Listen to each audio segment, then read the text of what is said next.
Okay, here's the next video I've got. Doesn't have anything to do with my Bearhawk project, but it does have to do with my tools. My bandsaw quit working, and I'm going to show you how to take the lower shaft out of this Rockwell bandsaw. Apparently it's caused some problems for some folks, and I thought I'd give a short video on how to do it. It's pretty darn easy. And there it is. All the bits and pieces are out.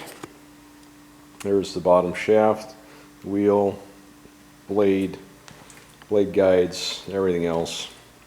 It's not as scary as it looks, and we'll go through it step by step here.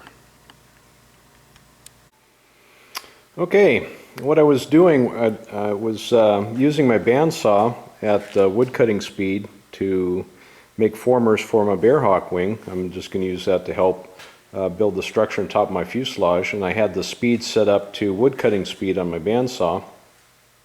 Then when I want to put it back to the regular metal cutting speed, it wouldn't go. It wouldn't work at all. So here's what the owner's manual says to do on changing the gear speed. So you can see A is the little knurled knob on the end. If you got one of these bandsaws, you know what I'm talking about. C is the engagement for the pulley, the high-speed pulley. B is the thing that slides into, the little fingers that slide into the pulley to engage it. And they call them Lovejoy couplings, I found out. And if you look inside the housing, they have the little cutaway drawing there. That E is the drive gear for the gear reduction, and D is also the Lovejoy coupling for that gear. So if you pull the knob out, it engages the high-speed pulley and disengages the gearbox down below. If you go the other way, you push the knob in, it disengages the high-speed pulley and engages the gearbox so it can drive at a lower speed. You can see those black dots on B and D. Those are roll pins. What happened on mine is my roll pin at D broke. So I could slide the shaft, the smaller shaft, in and out within that larger shaft all I wanted to, but it wasn't engaging back into the drive gear. So in effect, I didn't have a bandsaw that I could turn down for using my metal cutting capability. So how do you do that? How do you get all that mess out of there? Because you have this big wheel at the bottom, that's the lower drive wheel, and you have all these shaftings and everything. You wonder, how in the heck am I going to get all that stuff out of there, because that roll pin's buried in there. So first of all, what you have to do is you got to take this. I've got this mostly disassembled, of course, because I already took this apart and I'm in the process of cleaning and putting it back together. But I thought I'd go ahead and do the video. I took the knurled knob off. You can see that there is no knob on here. And this is just how it would normally look on the shaft. And there's a snap ring that goes around the outside of this. So get your snap ring pliers and pull that snap ring off. And then all this is just a bushing. And then you take that off of there. Oh, and make sure you drain all the oil out of it too. I pulled the little set screw out and drain the oil. That's the reason why I've got it up on the hoist, so I could lift it up and drain the oil when I put it back together. I'm going to drill a hole down there, so if I ever need to, I can drain the oil as opposed to having it take off the stand. But anyway, you can see that bottom drive housing has, let's see, 1, 2, 3, 4, 5, 6, 7 screws that hold it, and then you have 2 locating pins. Take those 1/4-inch bolts out, and it'll pop out about 2/3 of the way off those roll pins on the sides.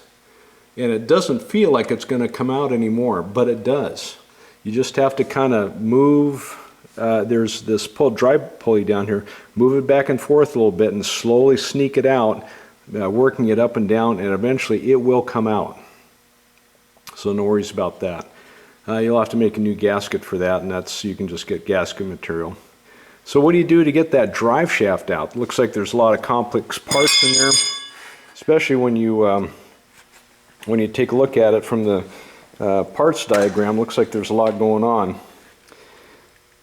The only magic secret to this whole thing is getting that lower drive pulley off. Now there's a big nut that holds that thing on there. and it's left-hand thread, so just be careful of that. Go ahead and pull that off. You can always see the thread, you can always look at the thread and see if it's left-hand or right-hand just by looking at the end of the shaft. But it is left-hand thread.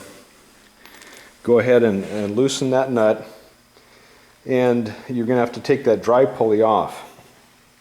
What I did with mine is the only place that you can get any purchase on it if you're using a little wooden block is right up on top here. So I've got myself a little piece of oak, and then I just put the piece of oak just on the very top of the pulley, gave it a couple taps, spun the wheel about a third of the turn around, gave it another couple taps, another third, gave it another couple taps, and then would slowly work that, that large drive wheel off that shaft on the bottom. And it does come off. Mine's pretty clean. If yours is rusty, it's possible that you need to put some Croil on it or some other high quality penetrating oil to get in there to loosen that up. It is keyed, so you can't spin it on that shaft. But once you get it loose and you got it pulled off, this shaft just rides in a bearing. So take that drive key off and then get a hammer, a little soft, I got a dead blow hammer here somewhere. Oh, there it is right over there, that red hammer. And then I just sat there and I just tapped on the end of the shaft, and this whole thing just pops out. One big assembly. It comes out just like this, and just about where it gets to about here, you want to watch out because the drive gear is in there as well.